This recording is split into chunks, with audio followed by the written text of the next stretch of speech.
What's up everyone, Zach Seif here, and today we're going to go over my live guitar tone for 2025.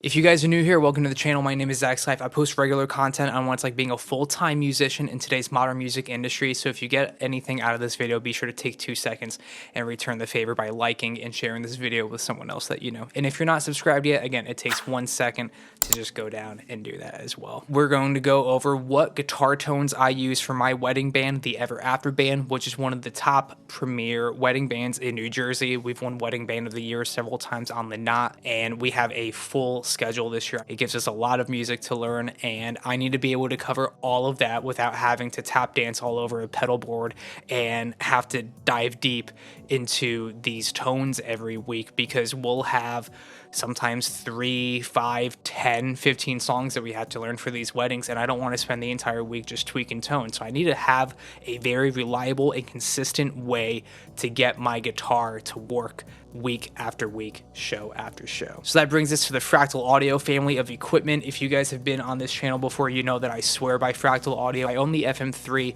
the FM9, and the Axe FX-III, and today I'm going to show you a preset that works on all 3 of those and allows me to play any show at any moment with any guitar without having to tweak my preset at all. If at the end of this video you want a copy of this preset as well, I sell everything direct. My email address will be in the description below. Feel free to hit me up there and we'll get you sorted out. So for this year's demo, we're using my brand new Aristides 060R. I absolutely love this guitar. It's got the bare knuckle Aristides custom pickups in it, 5-way blade for some split tones, master volume, master tone. Starting off with the clean channel, we have the Mesa Boogie Mark V green channel. This is one of my favorite clean tones of all time.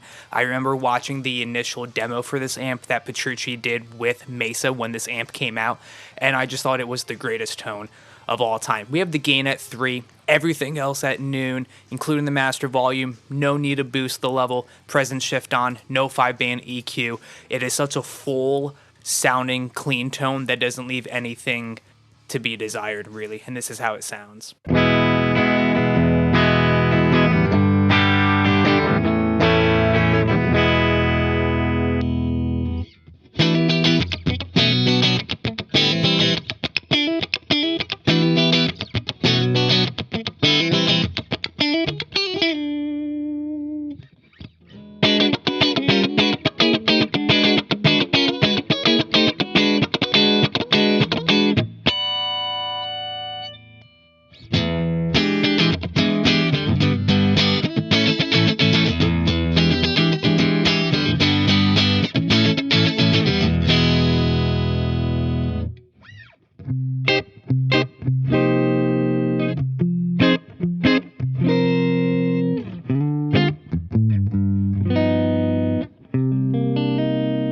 So as you can see, this clean tone perfectly covers everything that I need to do in a wedding / cover band, where we have the really bright, spanky, quick, articulate, funky, clean stuff, and then we also have the fuller jazz up tops that we tend to do sometimes. This guitar in particular just works perfectly for this preset, and it also translates incredibly well with my Majesty and my Cutlass as well. Scene 2 is exactly the same, except we had one of my favorite chorus sounds of all time, the stereo tri-chorus. I picked up this tip from Christopher Cross's interview with Rick Beato, and it's just the most lush chorus sound ever. Check this out.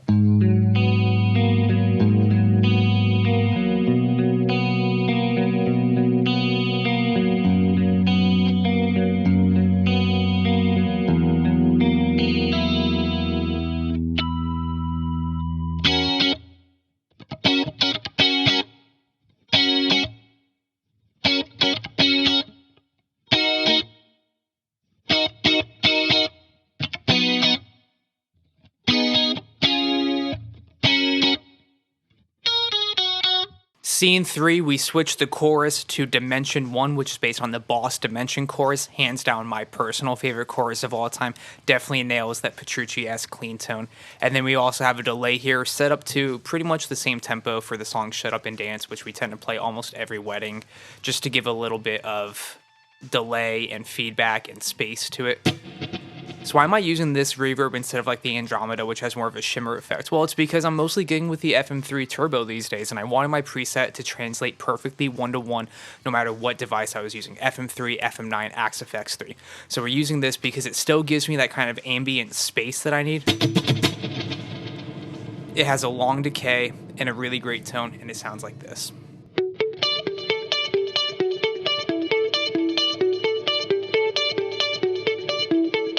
And it does that U2 edge thing really well too.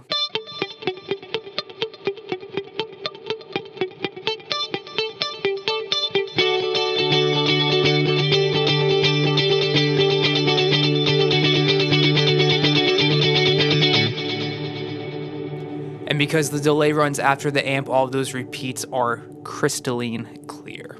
Moving on to the crunch tone, this is what I use for anything that's really not at the end of the night, where I need a little bit of grit. So this is all of the country stuff. This is some of the up tops like Old Time Rock and Roll, Sweet Home Alabama, and some of the pop stuff that I like having a little bit of grit for, like Crazy in Love. This year we're going with the Marshall 800 2204 high model. So this is obviously based off of the JCM 800 with the 2204 variant. But again, pretty similar to the clean tone. Everything at noon, no presence because it gets super harsh on split coil and single coil guitars, so I keep that all the way off. No post EQ, no fluffing or really anything. All of this is set to off. We have the bright switch on, all you need. And then just the ambience reverb set at 2%. I have this for all my gain tones this year because it makes it sound more like there's a microphone right in front of a speaker cabinet versus just the direct dryness of an impulse response. It actually fits really well in the mix and makes it sound like there's almost a guitar amp on stage, which is really cool.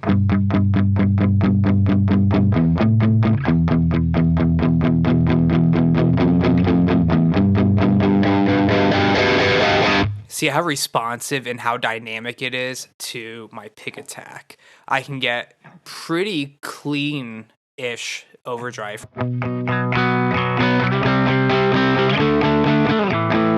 Or I can dig in.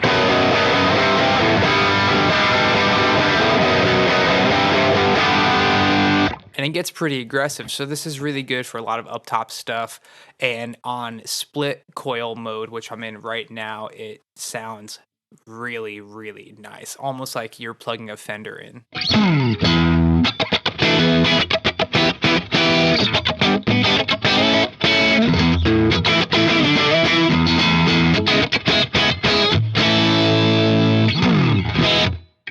So again, like I said, I would use this for like old time rock and roll.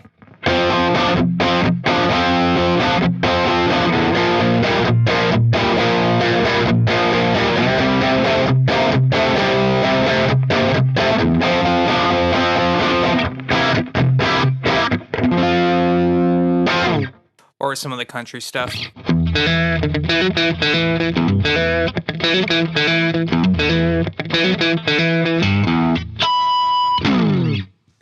And for some of the solos where I need more sustain and gain, but I don't necessarily want to blow everyone's ears out, for something like, say, Tennessee Whiskey, we have scene number 5. So we have the Maxon 808 here in front, drive set to 2, tone at 8, basically just set to goose the front of the amp. It's got my typical lead tone delay of 450 and 600 to get that ping pong delay. And then again, same ambience reverb as before. So this is what it sounds like as is.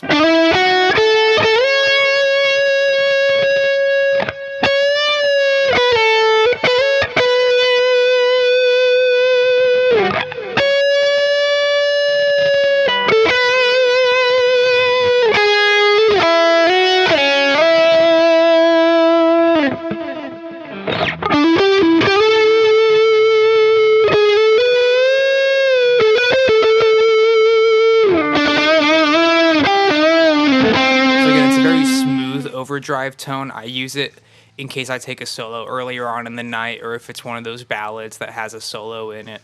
So it's nothing too crazy. Even on the bridge pickup, it's pretty tame. Hey, real quick, if you guys are enjoying this video, be sure you take 2 seconds and like and leave a comment so that I can get some great feedback from the guitar community and see what your thoughts are on the approach that I have for these guitar tones. It means a lot, and I do read and respond to every single comment. Now we get to one of the biggest changes of the year. We are using the Mesa Dual Rectifier red channel for my main gain tone. I wanted something a little thicker and something that kind of fills up the room a little bit more, and what better amp to do that than a dual rectifier. I've been using this with Rumble City Records, our last couple of shows, and also for some of the covers and videos that I've been doing, and it kills. I have it set to kind of like a pseudo Hybrid Theory meets Creed and Nickelback-ish sort of tone, and it's insane. Again, max on 808 in front, 7 on the tone, no drive, just a little bit of level.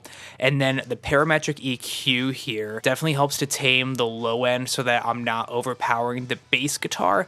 And we have a little bit of this 3500 scooped out to kind of help boost the vocal a little bit, but then I make up for it for having a little bit more of that 7K there for that sizzle and aggression.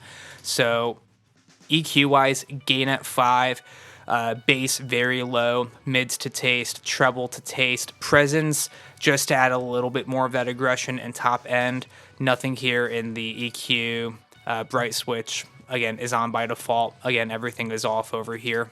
See how it sounds.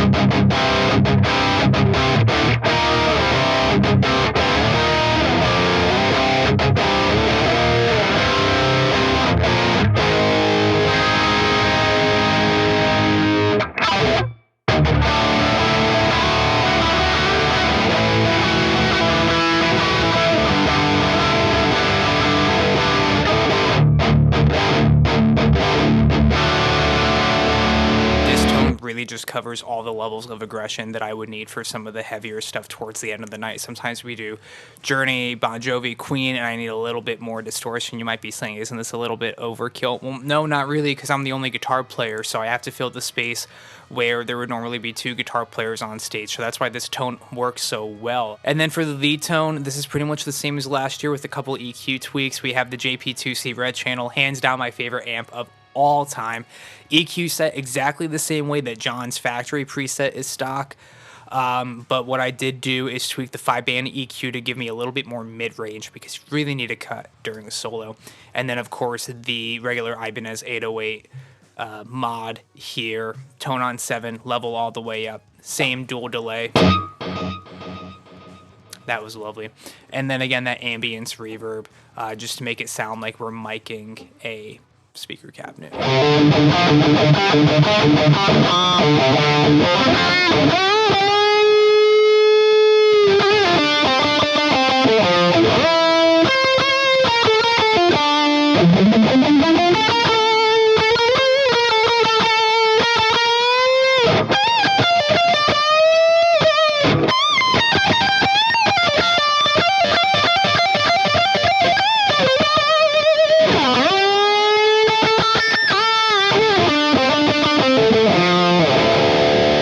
Not super harsh on those upper frets, if you heard, and it's very pleasant, but it cuts very well. It has aggression, it has sustain, and it works really well for any of the solo stuff I do. Additionally, for some of the EDM stuff that we do where there's actually like a guitar part playing the lead, it works very well for that as well. So for example, if I roll my tone knob all the way down, it works very well for that song Feel So Close.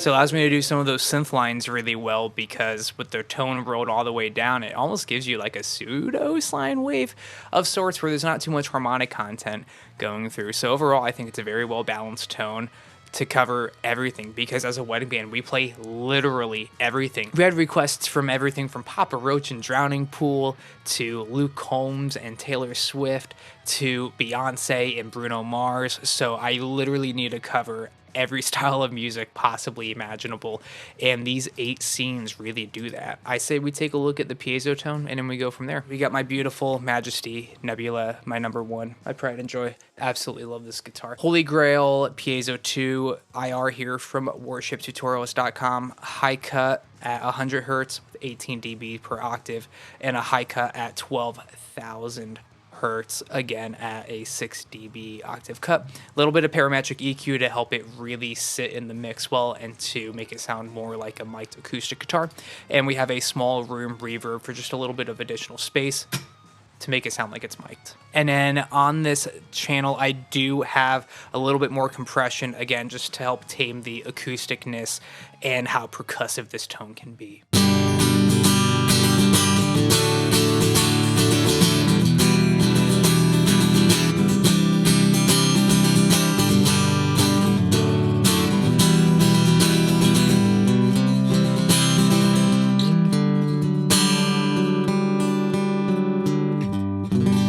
Now, one thing to keep in mind is because I use 9 to 46 gauge strings, the acoustic tone definitely tends to be a little bit on the lighter and brighter side of things because, let's face it, if you're playing acoustic, you're probably using 11 or 12 gauge strings by default.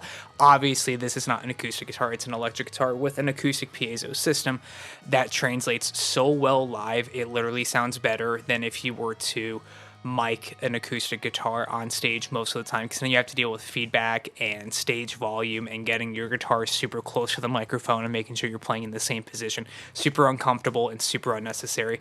And honestly, most acoustic electric guitars direct sound terrible unless you pamper them up a little bit here. So this is one of the best acoustic tones that you can achieve live, in my opinion. So just to go over the blocks that are always on, we obviously have the input block because otherwise you wouldn't be able to hear my guitar. I have different noise gates set for different scenes. So for the clean tone, it's all set pretty neutrally, just minus 60 to help clean up any excess noise.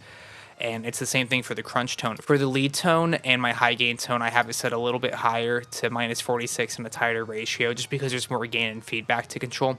Other than that though, nothing's particularly special going on here. I do have the output level set to a 6 dB clean boost that I can toggle on and off in case I'm on a clean tone and I need a solo or a specific line or melody to kind of stand out, especially if there's something in unison. And then speaker cabinets, same cabinets as last year. I love these things. They're the stock Mesa ones, the 412 Recto straight SM7, and the USA traditional with a Royer 121. High cut at 8,000 hertz, no low cut necessary, honestly. And then we have the outboard JFET compressor, again set to a 2-to-1 ratio. Super subtle compression just to help keep everything contained so that I never clip or peak, and also to just kind of help fill everything out a little bit. It adds just a little bit of subtle glue to the tone, and then we don't need to add any on the mixer, and the tone sounds great no matter what room we're in. I have it set to minus 12, again just for volume sake. I do run all my Fractal units at plus 4 dB because we use professional sound system equipment, so I don't need to run minus 10 or anything like that. And then all of the scenes are set to be level balanced. I have a half dB boost on that initial clean tone because I do so much single note playing that I just want those to pop out a little bit more. And then of course for the solos, we have a 3 dB boost for those as well. So let's talk about the foot switch real quick. It's pretty much the same as last year, where in button 1, I can toggle between scenes 1 and 2. And then if I press and hold it for a second, it turns on scene 3. So this gives me all 3 clean tones with one button. Button number 2 is set up pretty much the same, where I have my crunch and crunch lead tone. I can toggle on and off with a single tap, and then when I press and hold it, it goes to the acoustic piezo. And of course, when I go to hold it down again, it'll automatically go back to the previous scene that I was on. So I can go from gain to acoustic or clean to acoustic at any point, which is fantastic. And on the final button, I have toggling between my main heavy rhythm tone and my main lead tone. And when I press and hold it, it gives me my tuner. So with just the stock 3 buttons, I get all 8 scenes plus my tuner. Little $25 Ho tone and Puro 2 foot switch gives me access to toggle my chorus and phaser on and off, and also my pitch block, and also how far down I am detuned. For the pitch block, I have half step down, whole step down, and a Boss OC2 style octaver. And the phaser is always just on the Eddie Van Halen Script 90 style tone. You guys know the phaser, I use it a lot for Crazy in Love.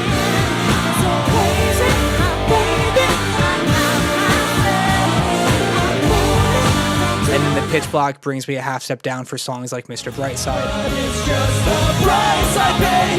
Destiny is calling me. Open up. That's going to wrap up today's video. I had an absolute blast playing through this tone again because it's been a minute since I created it. We had our last wedding in December of last year, and besides the 2 quick ones that we had in February, we don't have another hit until May, and then after that it's just run and gun. So I really don't have any time to tweak this at all. So it was great to make this video today, play through it again, make sure everything was set to go, volumes are balanced, and everything sounds fantastic. Can't wait to show it off in a couple gig vlogs. Be sure that you take 2 seconds and subscribe so that you can see those gig vlogs the day they come out. I vlog a lot of the high-end weddings that we do so that you can see what it's like behind the scenes on some of the most extravagant events that you can play as a musician, and it would be great to show you guys how this tone really translates live in a 5, 7, 8, 10 piece band, and it's gonna be a blast, so be sure you don't miss that. Until next time, everyone, keep on practicing and keep on following your dreams.